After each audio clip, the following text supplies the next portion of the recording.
Hello students. तो आज हम कल के ही वीडियो को आके कंटिन्यू करने वाले हैं। कल हमने पैरेललोग्राम, रेक्टेंगल और स्क्वायर के बारे में पढ़ा था। अच्छे से उनकी सारी प्रॉपर्टीज़ को अंडरस्टैंड किया था, आपस में उनका क्या रिलेशन है वो भी हमने समझा था। तो आज हम उसके आगे की जो 3 शेप्स हैं, रोम्बस, काइट एंड ट्रेपेजियम, उसको समझने वाले हैं। और एक डायग्राम जो आप मेरे पीछे बना हुआ देख रहे हो उसको भी अंडरस्टैंड करने वाले हैं, क्योंकि उसमें मैंने पैरेललोग्राम से लेकर ट्रेपेजियम तक सबको उसमें यूज़ किया है। क्या रिलेशनशिप है सबका आपस में, वो उसमें मैं बताने वाली हूँ। ये डायग्राम जो 8th क्लास के एनसीईआरटी बुक है उसका डायग्राम है, उसमें बना हुआ ये डायग्राम। तो वही डायग्राम को मैं समझाने वाली हूँ लास्ट में। ठीक है, सबसे पहले हम इन 3 टाइप्स यानी रोम्बस, काइट और ट्रेपेजियम के बारे में पढ़ेंगे। इनकी सारी जो प्रॉपर्टीज़ है उनके बारे में पढ़ेंगे, और वो भी डायग्राम का यूज़ करके। ठीक है, डेफिनेटली जब आज का वीडियो खत्म होगा तो क्वाड्रिलेटर से रिलेटेड जो भी आपका डाउट था वो सारे आपको क्लियर हो जाएंगे। इसके बाद रह जाएंगे सम, अदरवाइज क्वाड्रिलेटर के बारे में आपकी समझ कंप्लीट हो जाएगी। ठीक है, तो स्टार्ट करते हैं।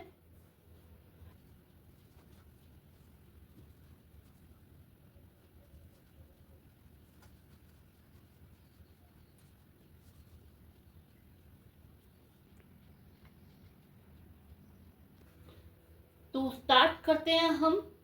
रोम्बस जो हमारा 4th शेप है, रोम्बस के बारे में देखो क्या बताया था मैंने। रोम्बस के बारे में मैंने बताया था कि ये इसकी जो सारी साइड्स हैं वो इक्वल होती हैं।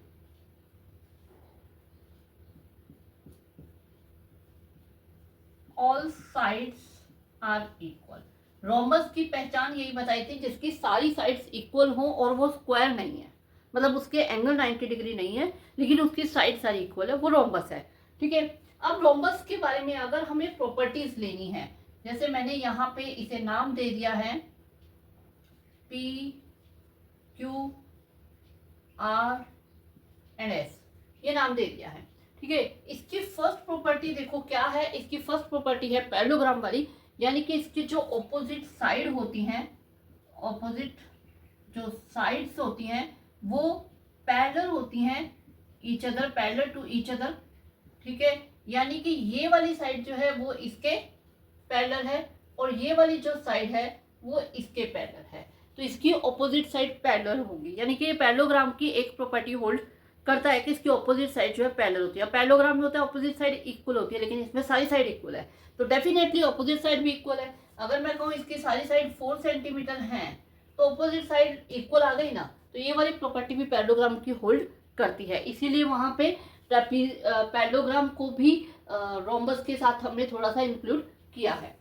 ठीक है, उसके बाद दूसरी जो इसकी प्रॉपर्टी है, इसकी ऑल साइड्स इक्वल होती है, ये हम ले चुके हैं। इसके जो ऑपोजिट एंगल्स होते हैं वो इक्वल होते हैं, equal to each other. Opposite angle, ये प्रॉपर्टी भी पैरेललोग्राम में होल्ड कर रही थी कि ऑपोजिट एंगल जो है, जैसे यहाँ पे पहले तो मैं लाइंस का आपको बता दूं। लाइंस यानी पी क्यू जो है वो पैरेलल होगी आर एस के, पी क्यू आर एस के।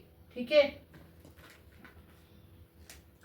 पी क्यू जो है वो आर एस के। मैं यहाँ पे एक बड़ी फिगर बना देती हूँ रोम्बस की।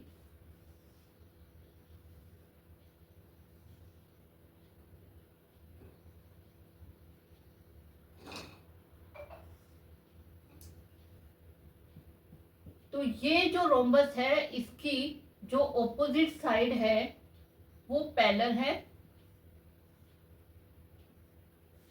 और इसके ऑपोजिट साइड जो है पैरेलल है, पी क्यू आर एस के पैरेलल है, एंड क्यू आर जो है, क्यू आर जो है वो पैरेलल है एस पी के।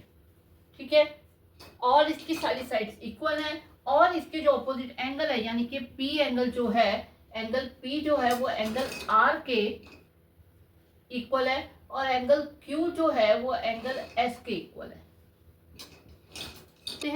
और एडजेसेंट एंगल जो है वो adjacent angle add up 180 degree के। अगर एडजेसेंट एंगल को उनको ऐड कर दिया जाए तो उनका सम 180 होगा। एडजेसेंट कौन से? पड़ोसी एंगल।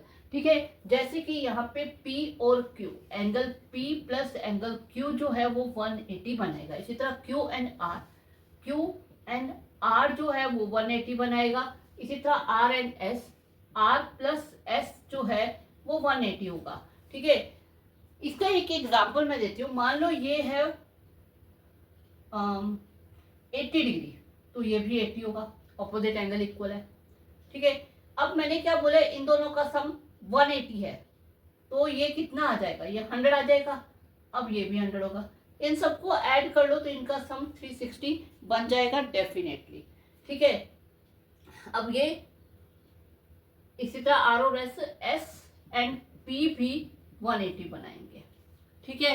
एडजेसेंट एंगल का सम 180 हो जाएगा। उसके बाद और कौन सा होता है, इसके जो डायगोनल होते हैं, पैरेललोग्राम के डायगोनल क्या था, बाइसेक्ट करते हैं। क्या इसके करते हैं? यस, इसके डायगोनल भी बाइसेक्ट करते हैं। इसका diagonal bisect each other at, bisect तो करते ही हैं। पैरेललोग्राम की ये प्रॉपर्टी तो इस पे होल्ड करती ही है कि इसके जो डायगोनल हैं ये बाइसेक्ट करते हैं। दैट मीन PO जो है वो इक्वल होगा OR के एंड QO जो है वो इक्वल होगा OS के। PO इक्वल होगा OR के और QO इक्वल होगा OS के। अब इसके एक एग्जांपल दे दिया। मान लिया हमने PR जो है वो हमारे पास 14 सेंटीमीटर है, तो PO एंड OR जो है वो 7 सेंटीमीटर के आ जाएंगे। बाइसेक्ट करने का मतलब ये है, दो इक्वल पार्ट्स में बांट दिया, बाइसेक्ट हो गया। और इसके साथ अब जो इसकी लास्ट प्रॉपर्टी बची है वो भी डायगोनल की ही प्रॉपर्टी है। इसके जो डायगोनल होते हैं मैंने एट इसको कंप्लीट नहीं किया, एट 90 डिग्री, ये जो डायगोनल होते हैं वो आपस में जहां इंटरसेक्ट करते हैं, जैसे कि मान लो ये एक रोम्बस है, इसके जो ये डायगोनल, मैंने अलग से क्यों बनाया क्योंकि उसमें कुछ ज़्यादा वो हो गया तो मैं समझ जाएगा। यहाँ पे जो एंगल बन रहा है ये रोम्बस के अंदर ऑलवेज 90 डिग्री बनेगा। एक स्क्वायर के अंदर मैंने बताया था कि ऑलवेज 90 डिग्री बनेगा और दूसरा रोम्बस के अंदर, और किसी में नहीं। ठीक है। इन सब में डेफिनेटली और किसी में बन सकता है, लेकिन यहाँ डेफिनेटली ये 90 डिग्री बनेगा ही बनेगा एट राइट एंगल। ठीक है। या हम लिख सकते हैं एट राइट एंगल। ठीक है। पैरेललोग्राम और रेक्टेंगल में ये बात नहीं बोली गई थी, स्क्वायर में ये बात होती है कि वो बाइसेक्ट करेगा और राइट एंगल पे करेगा। एक और प्रॉपर्टी है डायगोनल ऑफ रोम्बस बाइसेक्ट करने का मीनिंग ऑलवेज एंड ऑलवेज यही होता है कि दो इक्वल पार्ट्स में बांटना। भले वो चाहे आप एंगल्स का बाइसेक्ट की बात कर रहे हो, या आप किसी साइड के बाइसेक्ट की बात कर रहे हो, या आप किसी मतलब जो डायगोनल है वो आपस में एक दूसरे को बाइसेक्ट कर रहे हो। बाइसेक्ट कहीं भी आ जाए, मीनिंग दो इक्वल पार्ट्स में बांटना। तो यहाँ पे क्या है, diagonal of rhombus bisect the angles of rhombus. कैसे, अगर ये मान लो ये एक रोम्बस है, अब यहाँ पे ये डायगोनल बन गया, ये रोम्बस है, ये जो डायगोनल है ABCD, AC जो डायगोनल है, ये एंगल A को दो इक्वल पार्ट्स में बांट रहे हैं, यानी 1 और 2 जो है एंगल वो इक्वल होंगे। मान लो जैसे कि मैंने यहाँ पे लिया था ये 80 डिग्री है, मान लो ये 80 डिग्री है। ठीक है। तो ये AC की वजह से क्या हो जाएगा, जो इतना एंगल है, ओनली इतना एंगल, ये हो जाएगा 40 और ये हो जाएगा 40। ठीक है। तो इसके जो डायगोनल है, इसके जो एंगल्स होते हैं, इंटीरियर एंगल्स, उनको बाइसेक्ट करते हैं, दो इक्वल पार्ट्स में बांटते हैं। ठीक है। ये भी रोम्बस की प्रॉपर्टी है। तो इस तरह से रोम्बस का पार्ट आपको क्लियर हो गया होगा। रोम्बस के ऑल साइड्स इक्वल होती हैं, रोम्बस के जो डायगोनल हैं वो एक दूसरे को बाइसेक्ट करते हैं at right angle, right angle भी बनाते हैं, जहाँ पे ये इंटरसेक्ट करते हैं वहाँ पे राइट एंगल्स बनते हैं, और बाइसेक्ट भी करते हैं एक दूसरे को। इसकी ऑपोजिट साइड जो हैं वो पैरेलल होती हैं, इक्वल तो है ही क्योंकि सारी साइड इक्वल है, तो ऑपोजिट साइड इक्वल ही है। एडजेसेंट एंगल का सम जो है वो 180 होता है। ठीक है। डायगोनल जो है वो इसके एंगल्स को भी बाइसेक्ट करते हैं। ठीक है। तो ये इसकी सारी प्रॉपर्टीज हैं। क्लियर हो गया। चले आगे। ठीक है। तो इसके बाद रोम्बस के बाद जो आता है, रोम्बस के बाद आते हैं काइट। ठीक है, आप देख सकते हो यहाँ पे रोम्बस के बाद है काइट। तो काइट मैंने कल भी बताया था, अपने लास्ट वाले वीडियो में भी आपको बिल्कुल एक्सप्रेस किया था कि काइट वही कुछ अलग नहीं है, वही है जो आप लोग उड़ाते हो। ठीक है, उसी काइट की बात हो रही है। वो काइट के बारे में आप लोगों को वैसे भी पता ही है। ठीक है, तो उसकी मेन एक ही प्रॉपर्टी है जो क्या कहते हैं, कल मैंने बताई थी, जो इसकी पहचान है काइट क्या होती है, जिसकी एडजेसेंट साइड इक्वल होती है। यानी ये इसके इक्वल है और ये वाली साइड इसकी इक्वल है। सबसे अलग है, मोस्टली अभी तक जितने भी किए ऑपोजिट साइड इक्वल होंगी या ऑल साइड इक्वल होंगी, इसकी एडजेसेंट साइड इक्वल होती हैं और इसकी कोई प्रॉपर्टी नहीं है आपस में इसके डायगोनल इंटरसेक्ट करते हैं, पर जरूरी बाइसेक्ट नहीं करते हैं इसके डायगोनल। और इसके डायगोनल क्या कहते हैं, राइट एंगल पे भी कट कर सकते हैं, किसी और एंगल पे भी कट कर सकते हैं। तो ऐसा कुछ भी नहीं, इसकी सिर्फ एक ही प्रॉपर्टी है कि इसके जो, अगर हम इसे नाम दे दें एक्स वाई जेड डब्ल्यू, तो इसकी एक्स डब्ल्यू इक्वल होगी एक्स वाई के, एंड जो डब्ल्यू जेड है वो इक्वल होगी वाई जेड के। बस इसकी यही एक प्रॉपर्टी है। Okay, clear. तो इसके बाद जो आता है नेक्स्ट वो है ट्रेपीजियम। ट्रेपीजियम के ऊपर बहुत सारे क्वेश्चंस बनते हैं, ध्यान रखना। ट्रेपीजियम के बहुत सारे क्वेश्चंस आपको मिलेंगे आपके क्वाड्रिलेटरल चैप्टर में, काफ़ी इंपॉर्टेंट पार्ट है। लेकिन ट्रेपीजियम की भी हमारे पास सिर्फ एक ही मेन प्रॉपर्टी होती है कि इसकी एक पेयर जो होता है ऑपोजिट साइड का वो पैरेलल होता है। एक पेयर पैरेलल होता है, एक पेयर नॉन पैरेलल होता है।